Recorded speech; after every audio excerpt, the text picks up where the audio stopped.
Hi, I'm Douglas Mason, President and CEO of Rainy Mountain Royalty Corp., RMO on the TSX Venture Exchange. Rainy Mountain's Brunswick property is located in the Rideout Shear Zone in Ontario, with grab samples running as high as 32 grams per ton gold. A follow-up drill program to test the numerous targets located by recent groundwork will commence later this year. Please visit our website at rmroyalty.com.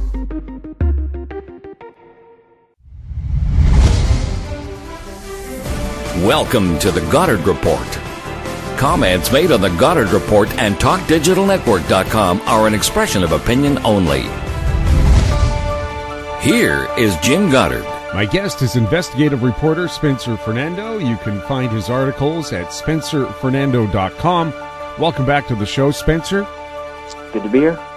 Americans, are they all going to enjoy tax breaks under the president's tax plan that looks like it's going to be passed? Yeah, most of them. It's going to be tough for a few people in, I think, some of the blue states where they have higher taxes, because there used to be a provision where people could deduct some of the cost of the higher taxes in the more Democratic-controlled states. It looks like that's going to be removed, so you're still going to see the majority of people get a tax cut, but it's going to be tough for some people in the already high tax states like New York, California, some of those. Right. A lot of people, too, wonder why there are so many millionaires in Washington State. Isn't it because Washington State doesn't have state income tax? It could be. I haven't studied the individual taxes in Washington State that much, but, I mean, people with common sense, people will go to where they pay the least taxes in most cases, so I wouldn't be surprised by that at all. And Oregon, I hear, has a lot of people travel there for shopping because they don't have sales tax. Yeah, I mean, it's kind of it's like a law, well, not really a law of nature, but it almost works the same way. People, just the same reason people in Manitoba will go across the border to shop in the States, or at least they did until the Canadian dollar fell so much. But people will go where there's fewer taxes and where it's cheaper to buy things. Well, we even have that sales tax adjustment. Communities close to the Alberta border in British Columbia don't charge sales tax either because Alberta hasn't had a sales tax. And being an Albertan, I still find it a shock to have to pay sales tax on items. Mm-hmm. Yeah, I mean, the fact that Alberta could succeed with it for so long and other provinces are always complaining about how they don't have enough money, I think just goes to show that, you know, they're not spending our money wisely at all. So if But I hear the whole reasoning behind the tax cuts. Billionaires, did they get the biggest tax cut of all? Well, it's interesting. As a percentage, they're not getting the biggest tax cut. I mean, the biggest percentage tax cut will, I think, go to the middle class. In raw terms, of course, if you make $1 billion and you get a 1% tax cut, that's still going to be huge in real terms compared to someone who makes way less, even if they're getting a higher percentage tax cut. So, I mean, it gives each side the language they want. I mean, the Republicans can say, on a percentage basis, the biggest tax cut is going to the middle class and working class people, and then the Democrats can say, well, in total terms, some billionaires are going to get huge tax cuts. So, I mean, it seems like it's mostly directed at the middle class, and then corporations are going to cut the corporate rate dramatically. But yeah, people can spin it however they want. What is the corporate rate? Right now in the States, it's, I believe, 35%, and it's going to go down to 20%. Many of the big corporations don't really pay the full rate anyway. I mean, they find tons of loopholes. But it is tough for a lot of businesses to compete when you have, I mean, I think a lot of people are surprised to find in Europe there's actually very low corporate tax rates in many European countries, and that can give them an advantage. Canada currently has an advantage because our corporate rate is much lower than the States. So it's going to be interesting to see. I think there's going to be jobs and wealth going back into the U.S. once their corporate rate is brought down. Well, isn't that the reason why Burger King and several other corporations moved their head offices to Canada because of a much lower tax rate? Yeah, and it's unfortunate for Canada because just as the States is moving in the direction of cutting, job-killing regulations and reducing business taxes, Canada's been going in the direction of increasing regulations. And then the carbon tax, no one talks about the carbon tax as a business tax, but it's a tax on everything, which means it's also a tax on businesses. So the States is moving in a direction that's in support of job creation and economic growth, and Canada's moving in the opposite direction. And that's a big concern because companies just need to go across the border, and they're in the States. So could be a problem. Yes, I mean, I've heard of companies that had a choice of setting up shop in either BC or in Washington State, picked Washington State because of the carbon tax. Mm-hmm. Yeah, it's I mean, the carbon tax is one of the, I don't get why the government is doing it. I mean, Canada contributes almost nothing to global emissions. If you account for the immense amount of trees we have in the country, we actually do more to absorb carbon from the environment than what we put into it. So, carbon dioxide, I should say. And so the idea that we're restricting our own businesses, increasing taxes on people, for what? Just so we can go to, our leaders can go to the fancy galas and say, oh, well, look, we're doing our part for climate change. It doesn't make any sense, and we're just hurting our own country by doing it. Well, if you take a look at Canada, we've got 5 major cities, and look at the spaces in between. Mm-hmm. Just traveling in Canada and keeping our houses warm. Also, we're the coldest country on the planet. Yeah. So we should actually be taking advantage. I also heard that Canada is the only major oil-producing nation that doesn't give its own citizens a break when it comes to the price of gasoline. Yeah, it's absurd. I actually had a tweet a few days ago that got a really strong response, and I think it's just because it's common sense.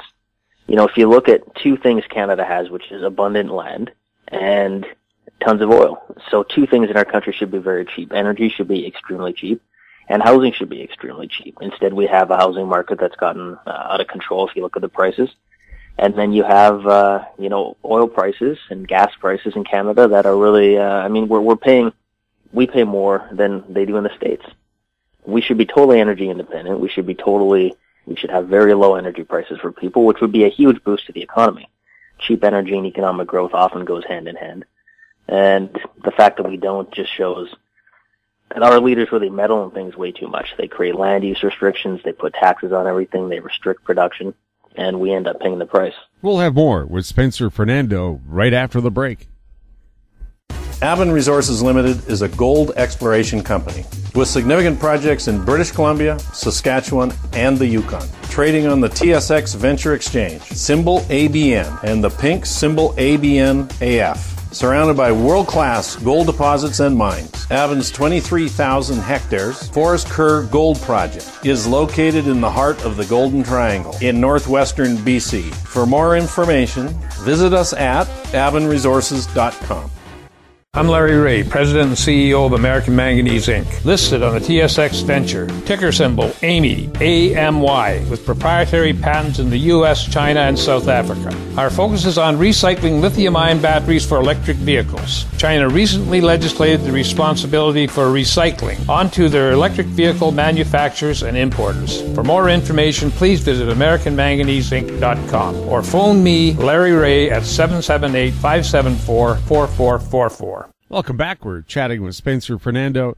Spencer, a big deal was made for Prime Minister Justin Trudeau's trip to China. It was supposed to be about trade, about signing new deals to encourage more tourism from China to Canada.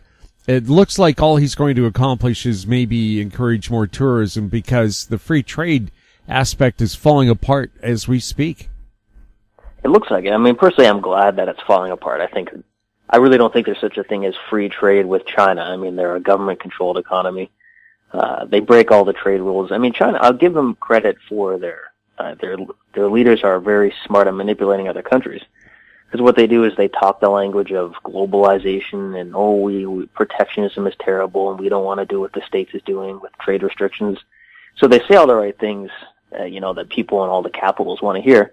And then they implement total protectionist policies. I mean, you can't own a Chinese company unless you go in 50-50 in most cases with a Chinese citizen, right? They don't let foreigners take over their companies, but yet they want to be able to take over companies in other countries. They dump cheap imports on the world so that they can wipe out competitors and then take market share. So they do all these things. They say the right thing. Leaders like Trudeau, who are foolish, fall for it. And, we end up getting screwed over. So I think it's good that it failed. I mean, I don't really think Trudeau cares about human rights at all. I think he just uses that. It's virtue signaling. He uses it to make it seem like he's progressive and all these things that he likes to portray himself as. And it looks like it caught up to him here because he thought China was going to agree to his messaging, and they didn't. So we'll see what happens. Well, if he's so progressive, why is the Trudeau government still fighting giving wounded veterans a pension? Exactly. Yeah, I saw the decision in BC yesterday. It's disgraceful. I'd actually spoken before, did an interview with Aaron Bedard, who was one of the individuals in the Equitas case, and it's disgraceful. I mean, we have a situation now where when someone hates Canada, a terrorist hates Canada, and feels they've been wronged, the government, seems to bend over backwards to give them a bunch of taxpayer money. I mean, when people who actually defended our country, put on a uniform, put their life at risk, got injured, in many cases life-altering injuries, there's nothing for them, and the government goes to court and fights them. So it's kind of like the world has been turned upside down. People who are loyal to the country get punished, and people who hate the country get rewarded, and that certainly needs to change. Well, I've noticed that the wounded veterans said, they've picked on the wrong group of people to take a fight, considering that they put their lives on the line, going to court and fighting the government over this. They won't give up. And by the way, Canadian troops are famous over the centuries. They do not retreat. Mm-hmm. When they dig in, there's a reason why the Germans used to call them, the he-devils of combat. Yeah. They went, oh my God, we're across from the Canadians. They have this habit of not retreating. And once they take ground, they hold on to it forever. But I just don't understand the government's attitude about why. We had the Invictus Games in Toronto honoring, wounded vets who have turned their lives around and are now great athletes. But when it comes to actually paying dollars out, if you ask the average Canadian, did you know the government isn't giving pensions to wounded veterans? I bet you they'd be outraged. Yeah, I agree with that. I think that's one of the key things. It's both the mainstream media has failed to bring enough attention to it. And I mean, that's one thing. That's one reason I try to write about it as much as I can. But I think one of the problems is, and it was a conversation I had with a veteran before, and they said that many veterans, they have an attitude, they're very brave and courageous people, and they don't want to be seen as complaining. So I think the government often gets away with treating them terribly because there's not the attitude of, we're being treated badly by the government, we're going to go talk to the media about it. And so I think the government takes advantage of that. And, for many veterans who've been mistreated, they make sure that they stay quiet, or they don't want to make a big deal of it. And it gets swept under the rug and people don't hear about it. So I think all of us in the media, whatever media we're in, need to spread the word as much as possible, because Canadian veterans are definitely being mistreated, and it's got to stop. It's also hard for them to find jobs. Mm-hmm. That's why they need the pension. Yeah, and it's interesting. There was actually legislation passed, I believe, by the Conservatives in terms of prioritizing veterans for hiring in the civil service. And then it turns out that the federal government, the Trudeau government's not even tracking whether that hiring is taking place in some instances. So, yeah, they're not giving them pension, and they promise veterans, we'll give you jobs in the civil service, and then they don't even track whether it's happening. So it seems like it's just an attitude of disrespect all around, towards veterans in Canada. And it kind of fits with the way numerous governments have also underfunded the military in general. There seems to be an attitude like, we don't need to think about soldiers, or we don't need to think about the military. The world's just some nice, gentle place, and everything will turn out fine. And history shows that it doesn't end well for countries that end up thinking that way. Well, take a look at the Ukraine. I can understand why North Korea wants nukes. They don't want to be invaded because Ukraine had atomic weapons, and they signed a treaty with Russia saying, we'll give up our atomic weapons if you promise not to invade the Crimea. The Russians said, sure, we promise. Mm-hmm. Well, the Ukrainians got rid of their nukes, and guess where the Russians are? Yeah, and the U.S. signed that treaty as well. The U.S., I think, and a few other countries too. So, I mean, look, this is something I think they don't, they don't teach it in schools. They try to be kind of nice about the world, but money and force still rules the world. I mean, the reason anybody listens to Russia is because Russia has nuclear weapons and a fairly strong military. Their economy is quite weak, but they still have the ability to, for better or worse, they have the ability to kill lots of people if they wanted to. The United States has the ability to kill lots of people with a strong military. China's building that capacity, and those are the countries that get listened to. So, I mean, that's the lesson. If you want to be taken seriously on the world stage, you have to have at least a decently funded military, or else no one's really going to care. I mean, there's a ruling that went against China in the South China Sea. This tribunal ruled in favor of the Philippines, and China just said, well, we're going to ignore the ruling because no one in that region can make them do anything except the states, and the states wasn't getting involved. So, yeah. Yeah, they make those artificial islands and then pack it full of military stuff. So if you wanted to kind of knock them off, well, you'd pay a heavy price. Yeah. We'll have more with Spencer Fernando right after this. Arctic Star Exploration, operated by a team of proven mine finders, is focused on diamonds in Finland and the Northwest Territories of Canada. A work program is planned for our Finland property that contains diamond-bearing kimberlite. Arctic Star trades on the TSX Venture Exchange, symbol ADD, and the Frankfurt Exchange, symbol 82A1. Please visit our website at arcticstar.ca or call us at 604-689-1799. In Goddard we trust. Welcome back. We're speaking with Spencer Fernando. Spencer, how do you like your plastic? Well done or lightly cooked? We're finding, years ago I did a story about, well, fish in the Pacific are eating all that plastic that's floating around, millions of tons of it now, and it's not just one big island of it. There are several. And so I called the local universities, SFU and the University of British Columbia, and asked them, what happens to humans if they eat a lot of plastic? Well, no one has done any studies about the effects on human health of eating fish full of plastic. And now we're finding out. I just saw a video where they dissolved the muscle tissue from shellfish, and all they had left was this very colorful mass of plastic. What is it doing to us, and does the government care? Well, I mean, I'm not totally sure what it's doing to us, but it can't be anything good. I mean, humans did not evolve to eat plastic, so I don't think that's going to turn out well for people. In terms of what the government's doing, this is, I think, a recurring thing I've noticed in government policy, where they identify a problem, and then they come up with a solution that is totally wrong. So pollution, obviously a problem. Pollution in the air, pollution in the oceans.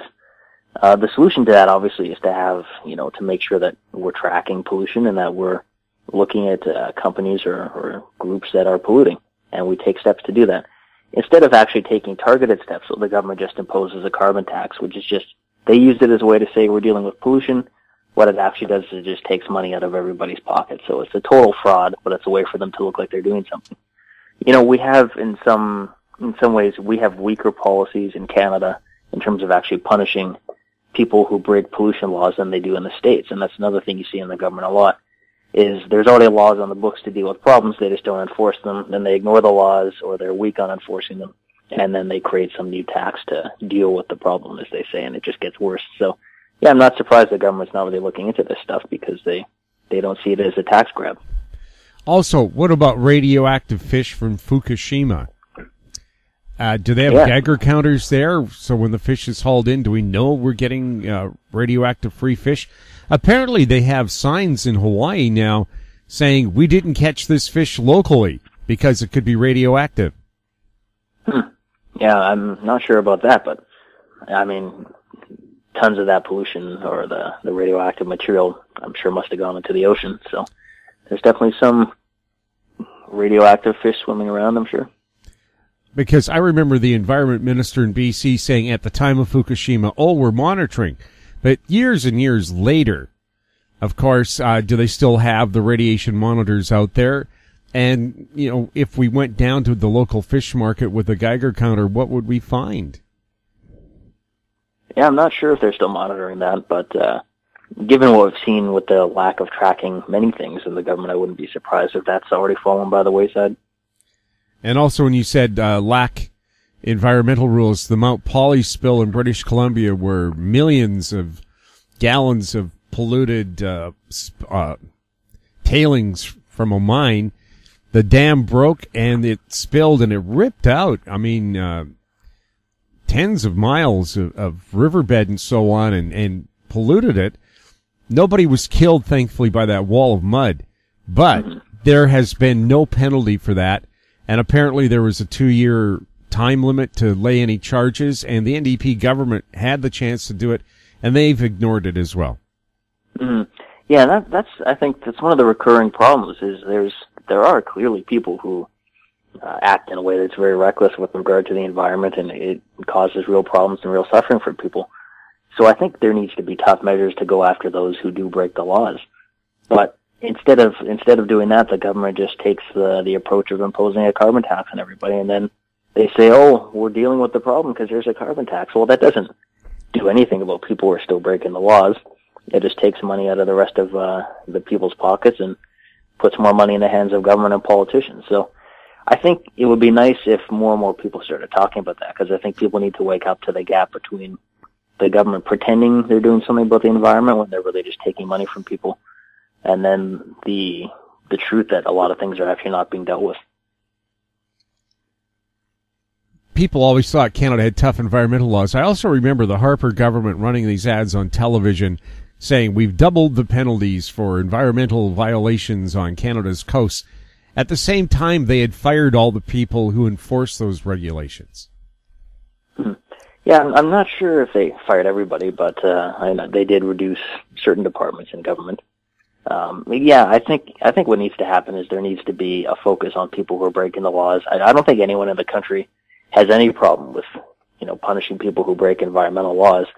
I think what people have a problem with is when that's used as an excuse to stop legitimate projects. Legitimate oil pipelines, the need to get our energy to market, the need to get our energy across the country. I mean, we're still foolishly importing oil from countries like Saudi Arabia when we should be sending it across the country and being totally energy independent and giving people savings.